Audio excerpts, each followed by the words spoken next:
Alhamdulillahi Rabbil Alamin, wassalatu wassalamu ala ashrafil anbiya'i wal mursalin, nabiyina Muhammedin wa ala alihi wa sahbihi ajma'in. Allahu në falenderoj, vetëm prej tij falje dhe ndihmë kërkoj, salavatet dhe selamet dërgojmë mbi pejgamberin sallallahu alaihi wasallam, mbi familjen e tij, shokët e tij dhe mbi të gjithë ata besimtarë të cilët e ndjekin me të mirë deri në ditën e gjykimit. Siç e përmendëm javën e kaluar, se librin të cilin inshallah lexojmë dhe komentojmë është libri që ka të bëjë konkretisht me edukatën e besimtarit, mirë po me atë edukatën e përgjithshme. Autori apo hoxha Imam Buhariu, Allahu e past mëshiru, këtë libër e ka fillu kur e përmendëm pra edukatën, atë edepin e mirë, mirësjelljen, moralin e lartë.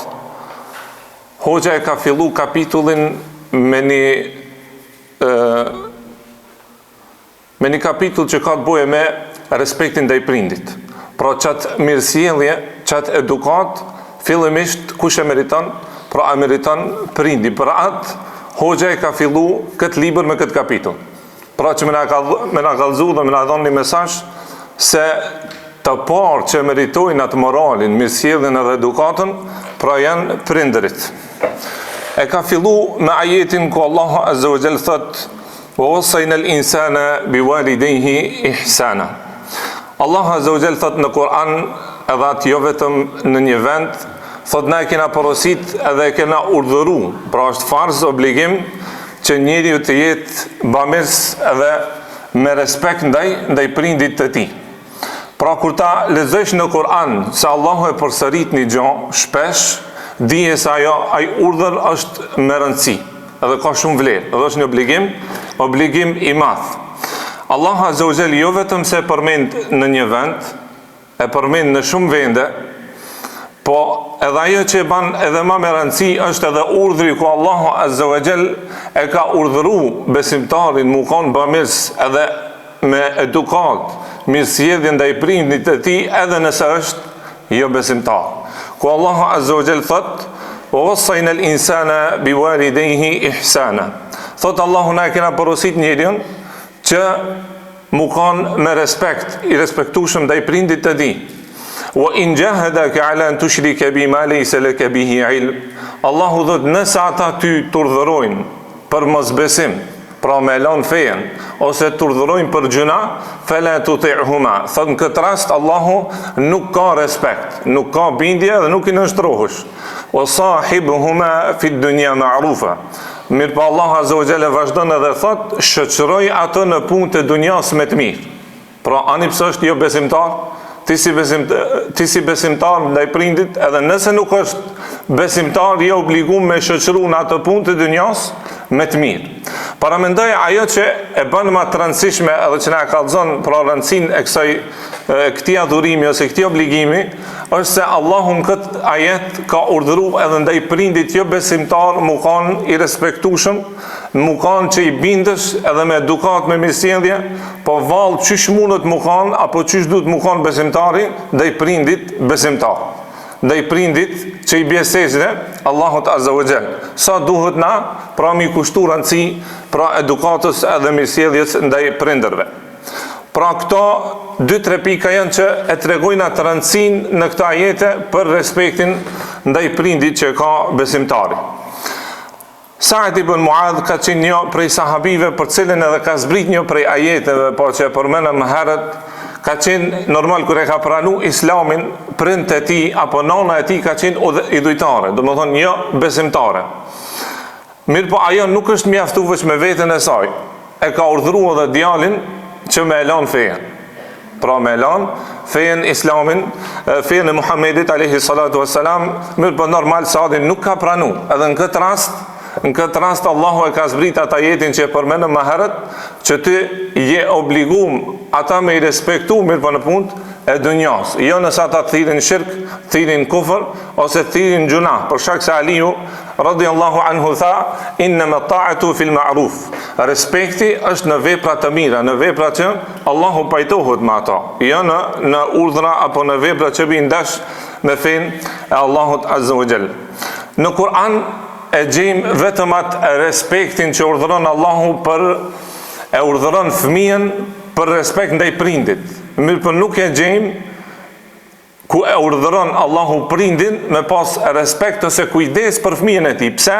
Se në natyrën e njerit na e dim se prindi është i kujdesshëm, e don evladin edhe sakrifikon për atë gjithçka. Pra është në natyrë. Kështu që s'ka pas nevojë në Kur'an, pra Allahu me urdhëru prindin mu kujdes për fëmijën. Mirë po e kundërta ndodh që fëmia me kap gafleti haron, po ndoshta e merr edhe guximin me i dal kundër, ose Zot na ruaj, ndoshta edhe me lëndu prindin për atë Allahu Azza wa Jall në më shumë se një ajet, edhe ajo që e ban edhe më me rëndësi këtë urdhër është Allahu në surën Isra, kur e jep urdhërin që wa qada rabbuka alla ta'budu illa iyyah, Allahu ka dhënë urdhër të prind që nuk guzon mu adhuru askush pos Allahut Azza wa Jall, pos krijuesit. Pra kjo është urdhëri i parë, haki Allahut Azza wa Jall. Pas kësaj ja ka shoqëru me njëherë wa bil walidaini ihsana, edhe me prindërit me qenë me respekt dhe me mirësjellje. Pra kjo na e tregon edhe më shumë kur Allahu ja shoqëron një urdhër të madh që është pra besimi tauhidi në Allahun Azza wa Jall, ja ka shoqëruar me njëherë atë respektin ndaj prindit. Kjo na kallzon për rëndësinë e këtij ibadeti. Kjo dhe më thonë ishte ajeti me të cilin e ka titullu autori kapitullin e parë. Pra kapitullit i ka bo me ren, e shohim kapitullit i parë është respektin ndaj prindërve, pastaj është respektin ndaj nanës, pastaj respektin ndaj babës, edhe morë mi vesh se pse i ka rendit në këtë formë, dhe më thonë hoxha, për shak se me qëllim e ka renditjen, me qëllim i ka bo, dhe më thonë titujt me kuptimin e fesë, si pas që i ka rendit, dhe më thonë feja. Hadithin të cilin e ka sjell, dhe më thonë në këtë rast, autori, është hadithi i Abdullah ibn Mesudit, ku e ka pyet pejgamberin sallallahu alaihi wasallam, ka thonë ja Rasulullah, cila është vepra më e dashur te Allahu Azza wa Jall. Pejgamberi Allahut ju ka përgjigj, tha as-salatu ala waqtiha, namazi në kohën e vet. Kjo është domethënë vepra e parë. Thumma ay tha, pastaj e pyeta, tha tjetër, tha pastaj është respekti ndaj prindit. Thumma ay, pastaj tha e treta, atëherë tha është lufta në rrugën e Allahut Azza wa Jall. Pastaj tha Abdullah ibn Mesudi, tha unala, tha qëtu, se sikur tha ta kisha shtu pyetjen edhe më shumë, tha pejgamberi sallallahu alaihi wasallam mu kishte përgjigj edhe më shumë. Në këtë hadith fillimisht e shohim se çfarë interesi kanë pas sahabët, çfarë synimi, çfarë qëllime kanë pas sahabët. Pyetja cila është vepra më e dashur te Allah, jo cila është më e lehtë, jo cila është më e kalu sa ma kollaj, mirë po cila është ajo më e dashur te Allahu Azza wa Jall. Pastaj këtë dashuri si që e shohim në këtë hadith, pra edhe ky hadith, edhe në hadithe tjera që kena përmend, e pohon atë dashurin e Allahut Azza wa Jall, dhe se Allahu i don besimtarët, Allahu i don veprat e mira, prej cilësisë së tij është dashuria, edhe prej emrave të tij është i dashur. Po sahabët për me arrit që dashuri e kanë pas gajle, e kanë pas breng. Për atë edhe kanë pyet në këtë rast Abdullah ibn Mesudi, cila është ajo vepra më e dashur te Allahu Azza wa Jall.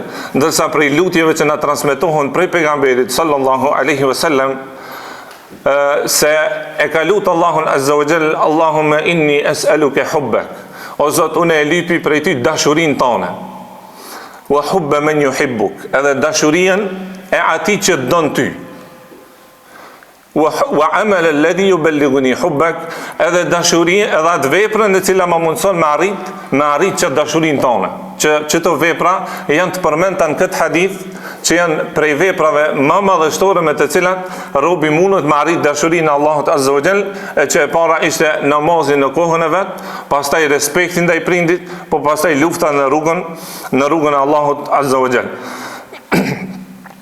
Këtu e shohim se fillimisht e ka përmend hakin e Allahut Azza wa Jall, por edhe kjo është në rrinin e parë, obligimi ndaj Allahut Azza wa Jall, që është në këtë rast namazi. Po pastaj e ka përmend hakin e njerëzve, që në rend të parë është prindi. Në rend të parë është prindi, domethënë që të kombinim e gjen në Kur'an shpesh.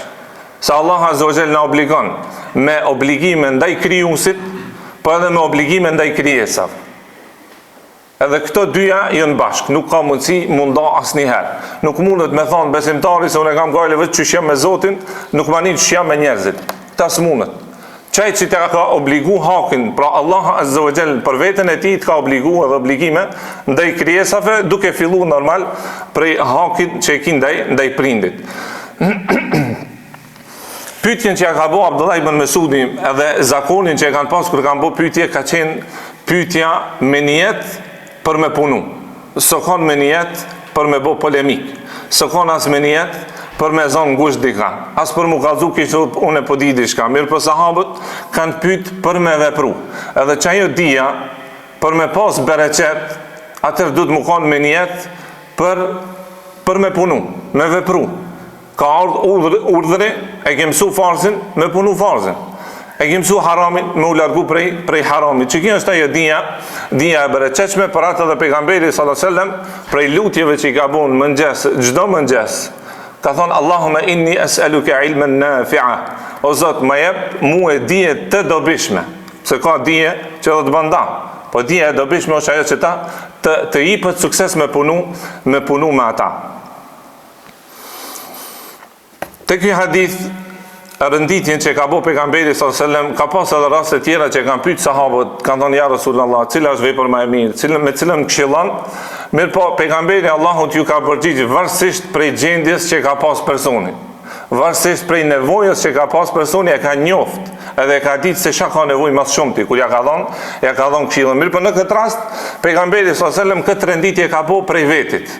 Pra e ka rendit se që të janë ato trija meren, cila është e para, e dyta, e treta, më dashura të Allahu Azza wa Jall, që e ban besimtarin nuk kujdes edhe me rend, pra edhe ma shumë për qëto vepra.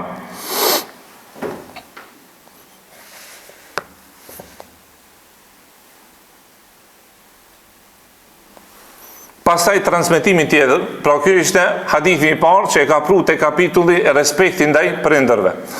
Transmetimin tjetër, hadithin tjetër që e ka pru pastaj hoxha, është transmetimi Abdullah ibn Omerit, pra djali Omerit, radhiyallahu anhum, thot kënaqësia Allahut Azza wa Jall është në kënaqësinë e prindërve.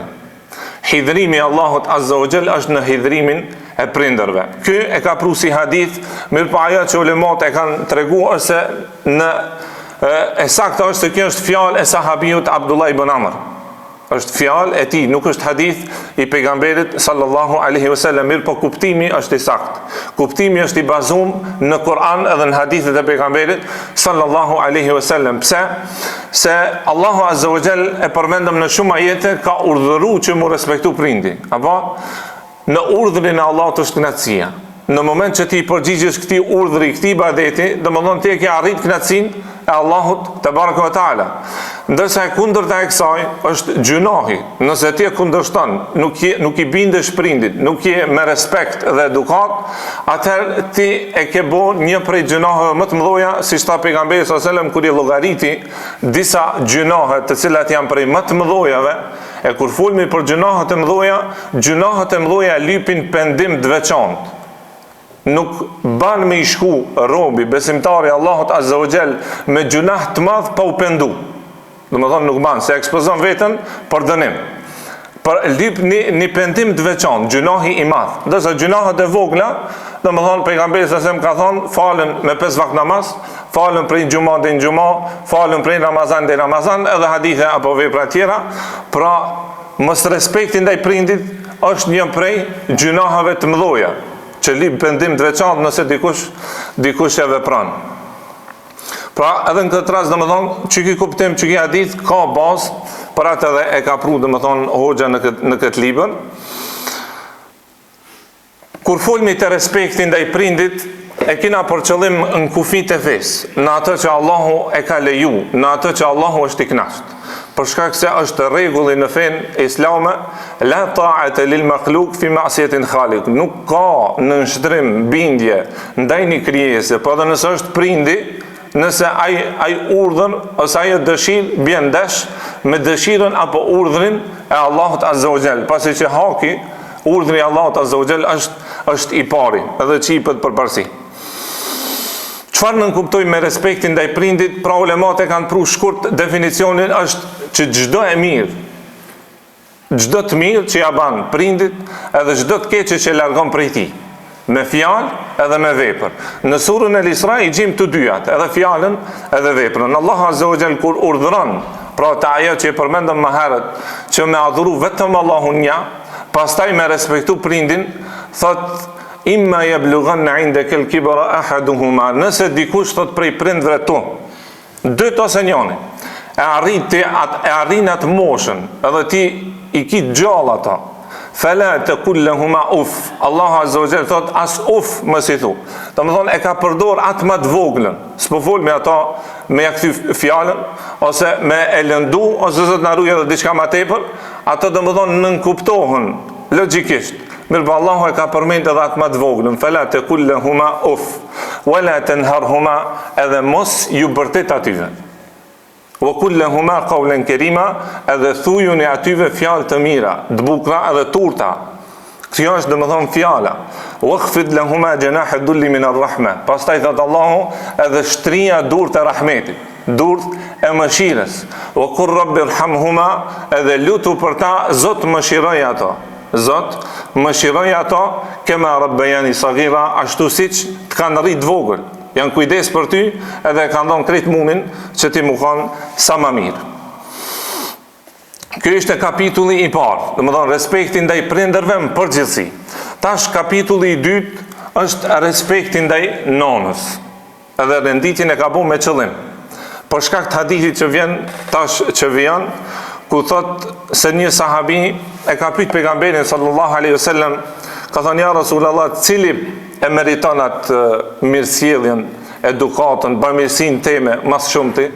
Tha ummuk, tha nona jote. Tha pastaj, tha nona jote. Pastaj, tha nona jote. Pastaj, tha baba. Domethënë këtë renditje e ka bëu pejgamberi sallallahu alaihi wasallam. Një pikë që është me rëndësi që do të më kuptona si besimtar tek ky hadith, po edhe në shumë hadithe tjera, po edhe në Kur'an, se renditjen e bën feja, nuk e bëjmë na. Domethënë në këtë rast, edhe nëse nuk është në favor të burrit ose të babës në këtë rast, pra është në favor të nanës, respekti i parë që i takon, këtë renditje ka bëu Allahu Azza wa Jall, e ka bëu pejgamberi sallallahu alaihi wasallam. Edhe renditjen në fen ton e bëjmë çish thot feja, jo çish dojmë na, jo çish na kujtohet neve. Prej gabimeve që e bëjmë na sot si musliman plot, domethënë bashkëkohor, e gjejmë për shembull një musliman prej në fillim e zgjedh çka do më bëj, çka s'do më bëj. Për shembull, na ka plot prej atyve që thot une e moj Ramazanin, ama une nuk agjeroj. Domethënë kjo ka zgjedh prej në start. Une qështu mu qështu më përshtatët. Mirë për na i përshtatë mi fesë, nuk na përshtatët feja neve. Ose e gjenë një motër muslimane, e cila falet, do dune falna, mirë për nuk mbulohet, nuk i përshtatët, nuk mundet. Prej në fillim ajo e ka zgjedh qështu, jo së është mundu me majtë. Pra na, kjo bilet që kjo është cilësi e Beni Israilve ma herët. E kanë marë, shka ju përshtatët, edhe e kanë lanë shka së një përshtatët. Na si besimtar jemi të obligum, gjdo obligim, me ato mundësit e tona me qunë ven. Po pastaj mas e ki marë njetin, e ki bo hapin, e ki dhonë munin, nëse atëherë banë dë një lëshim, dë një gabim, ajo është tjetër, dhe më dhonë është ma e letë. Mirë për jo prej në fillim, na mi rendit ato obligimet, na qysh dujmë. Mirë po qysh donë Allahu, apo qysh ka thonë pejgamberi sallallahu alaihi wasallam, që është edhe në këtë hadith, pra i ka thonë përparësi nonës. Besoj që nuk ka nevojë shumë me logjiku ose filozofi, sepse nona e ka pa atë respektin e parë, pa dyshim. Mirë pa jo prej meditimeve, apo që i thonë në arab pra letaif, në meditimet Kur'anit janë disa urtësi dhe meditime që i bujnë në lemat, e kanë sjell ata jetin ku Allahu Azza wa Jall i përmend tre etapat e nonës, e cila thot Allahu dhe më thonë në Kur'an, hamalethu kurhan wa wada'athu kurha. Thot Allahu e ka bajt për barkun e saj me vujtje. E para, etapa e parë. E dyta e ka lind thot wa wada'athu kurha, edhe e ka lind thot me vujtje. Wa hamluhu wa fisaluhu 30 shahra.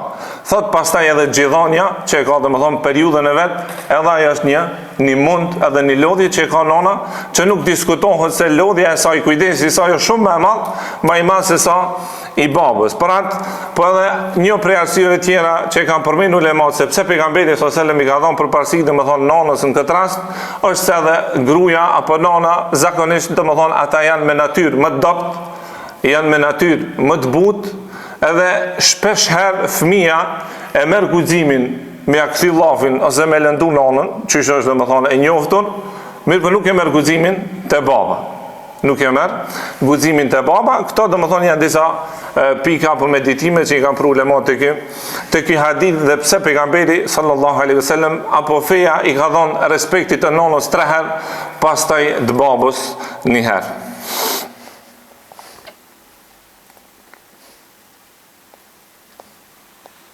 Pastaj në këtë hadith pejgamberi sallallahu alajhi wasallam ka thonë thumma al-aqrabu fal-aqrab. Pastaj domethënë pasi që përmend nonën 3 herë, babën, pastaj ka thonë pejgamberi Allah më i afërti, më i afërti. Si për shembull më i afërti është hadithi ku thot pejgamberi sallallahu alajhi wasallam thot tezja është në vendin e nonës ose migja është në vendin e babës. Pra që të renditja ja ka dhënë feja, edhe këta normal që këta e meritojnë atë respektin më të madh mas prindërve, si është migja, tezja, apo edhe tjerëve që ja ka dhënë feja, domethënë atë pozitën edhe respektin. Një transmetim që e sjell pra në këtë kapitull Imam Buhariu thot Ata ibn Yasar, që ka qenë një nxënës i Abdullah ibn Abbasit, thot ka ardhur një ditë një person të Abdullah ibn Abbasit. Edhe e pyet thot e kum boll thot një gjuna të madh. E kum dash thot një vajzë shumë. Edhe e kum lyp, mirë po thot nuk është pajtu. Pra nuk ka dash mu martu.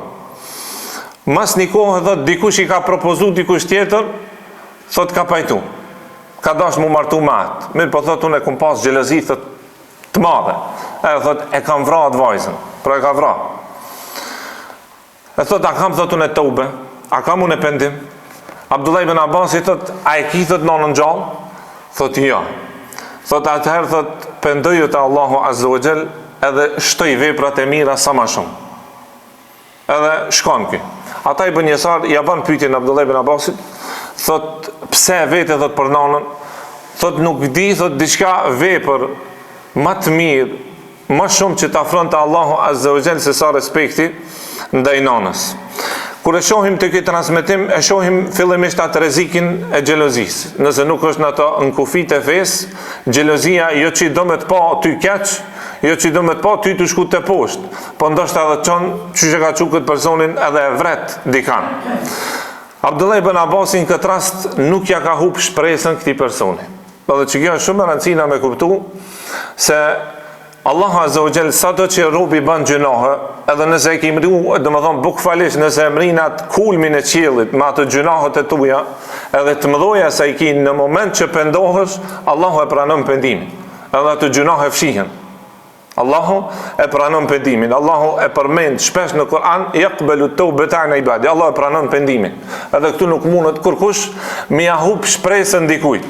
As hoxha nuk guxon me ja humb shpresën, si në këtë rast Abdullah ibn Abbasi i ka dhënë shpresë.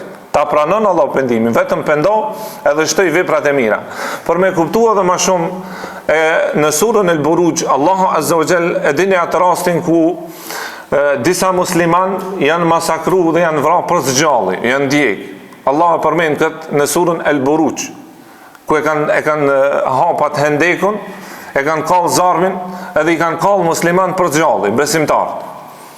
Allahu e përshkruan këtë me 5-6 ajete në surën El-Buruj, edhe pastaj thot innal ladhina fatanu al-mu'minina wal-mu'minat thumma lam yatubu. Ata të cilët pra e kanë bërë me muslimant, i kanë vrarë, thot pastaj nuk janë pendu. Me që kjo nuk janë pendu, çka na bie me kuptu se sikur të ishin pendu, pa marrë parasysh gjinohat e mdhoja që i ka bërë, Allah Azza wa Jall ja pranon pendimin. Allahu ja pranon pendimin, mund është me paramenu zullumi i madh çka u bën ndaj muslimanëve në atë kohë, pra ndaj besimtarëve, mirë po prapë Allahu thot thumma lam yatubu, se sikur të ishin pendu, Allahu e pranon pendimin sado që mrin, domethënë gjunohi sado që është i madh.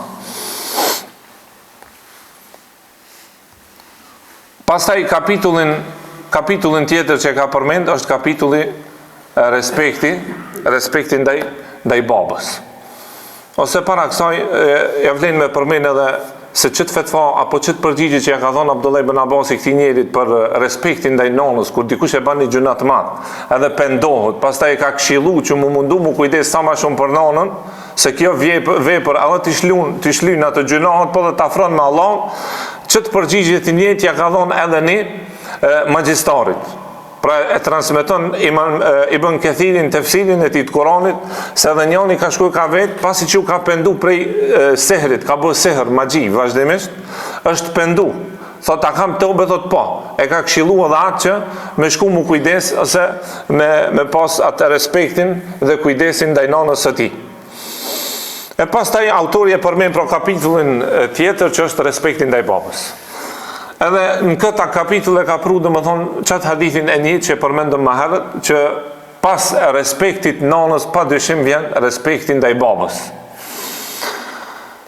Ibn Abbasi e thot, pra në këtë kapitull në thonjet e tij, pra hoxha ka sjellë të Ibn Abbasi thot, nuk ka thot dikush që i ka thot gjallë prind e tij, ose njoni. Allah Azza wa Jall thot ja kalon dy dyrë të hapta ati në xhenet. Dy dyrë xhenetit i ki të hapta. Për atë Muhammed bin Sirini, që ka një prej dietarëve dhe të parëve të muslimanëve, masi që i ka vdek një prej prindërve të tij, mërzitet shumë. Edhe kanë, derisa dikush afër i thot ti imam, hoxh, ti pak dush me bo sabër. Thot vallahi, thot po mërzit na mas shumë ti që mu kam shet thot një derë e xhenetit. Pra plus asaj mërzis që është si prind, po e ka pa edhe atë bamirësin, apo afrimin me Allahun Azza wa Jall përmes respektit dhe bamirësisë ndaj prindit. Pastaj tha, vazhdon Abdullah ibn Abbasi, edhe e thot njëjtën fjalë që përmendëm më herët me atë thonjen e Abdullah ibn Amr, thot nëse hidhron thot prindin e ke hidhru thot edhe Allahun, edhe nuk pajtohet Allahun, nuk është i kënaqur përderisa nuk kthehesh edhe nuk e pajton, nuk e kënaq prindin tan. Edhe në fund të këtij transmetimit ky personi thot uin dhalama, edhe nëse thot i bujnë zullum, pra prindi i bën zullum fëmijës. Edhe nëse thot i bën padrejtësi, thot edhe nëse i bën padrejtësi.